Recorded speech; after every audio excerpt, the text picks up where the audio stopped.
Hey y'all, welcome to another episode of Hindsight and Beyond. I'm Soraya. Thank you for joining me during my lunch again. I decided to pop in real quick and do a lovely video because it's lovely outside. When I say the sun is shining and it's such a nice breeze, I just said, you know what, I'm going outside again. I wanted to do another top 5 video. I really enjoyed doing the last one. I'm trying to be more consistent, y'all, posting at least 2 or 3 times a week. And so I started a new top 5 series, and this is the second video. So without further ado, I'm gonna say that my fifth thing that I do not regret doing, because that's what my list is, things that I do not regret doing in life. I do not regret learning how to cook at an early age. My mother, she had me in the kitchen at 8 years old cooking. I love to go in and out of her cookbooks. I stayed in her cookbooks, y'all. Not only do I love to cook, but I love to eat. Greedy. And anything I wanted to make, if there was a recipe I wanted to make, she'd go to the store, she'd get whatever ingredients. I cooked, I baked, I made all types of soups, casseroles, pies, cakes. The cakes that I made, she used to sell them at her job. She used to work at night, and I used to make sour cream pound cakes, 7-Up pound cakes, and she would actually sell them at her job. So that skill is something that I value because I was able to go into my teens and adulthood already knowing how to cook. I know my way around a kitchen, something awful, y'all. But I'm so glad that I can also pass that on to my kids. My oldest, he is a great cook. He doesn't like to cook anymore, but I had him in the kitchen early too. Now, my youngest right now, he's a little different, and although he loves to eat and he loves to cook, he just needs to be a little bit more careful and mature and mindful before I can put him into the kitchen, but it's coming. And I know that he'll do a good job. He actually wants to do cooking. He wants to be a chef. That's one of the things he wants to do when he gets older, so we'll see. My number 4 on my list, I do not regret attending an HBCU. I am a proud graduate of Clark Atlanta University in Atlanta, Georgia. I attended Clark Atlanta in 1995 and I graduated in 1999. So that red and black, I'm a graduate, and I just love the fact that you can go somewhere to an institution where you're wanted. I advocate for any students who graduate high school. If you're a black student and you want to be wanted, make sure you go to an HBCU. I feel like that's of the utmost importance, especially with the world that we live in now. There's a lot of kids who go to school and they don't have the best experience because they don't feel like they belong. But if you go to an HBCU, that's made for you. Okay? They want you there. They'll welcome you with open arms. I'm not saying to not go to a PWI, but in my book, top choice is always HBCU. And that's just from my own experience. So that's just my opinion. Number 3, one of the things I don't regret doing, believe it or not, is becoming a teacher.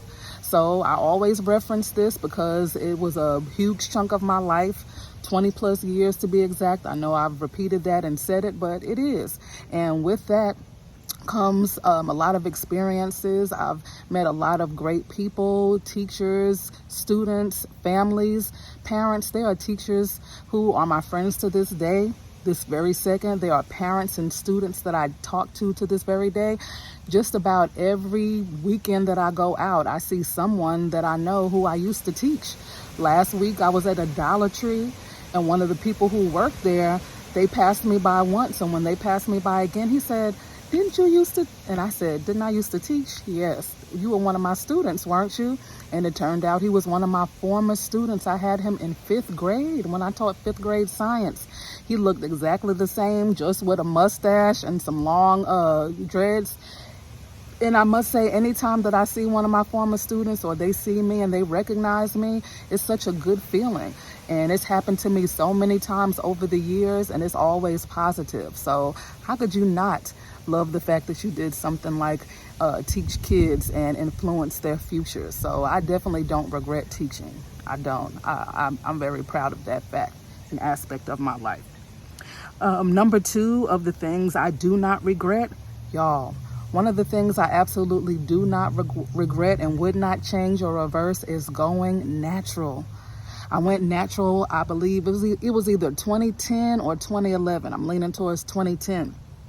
And I did a big shop. I'd been wanting to do it for a long time. I'd been wearing braids and different natural, braided styles. And one day I just took the scissors and I finally just did a big shop. And, it took some leaning into, and I had to get creative with it.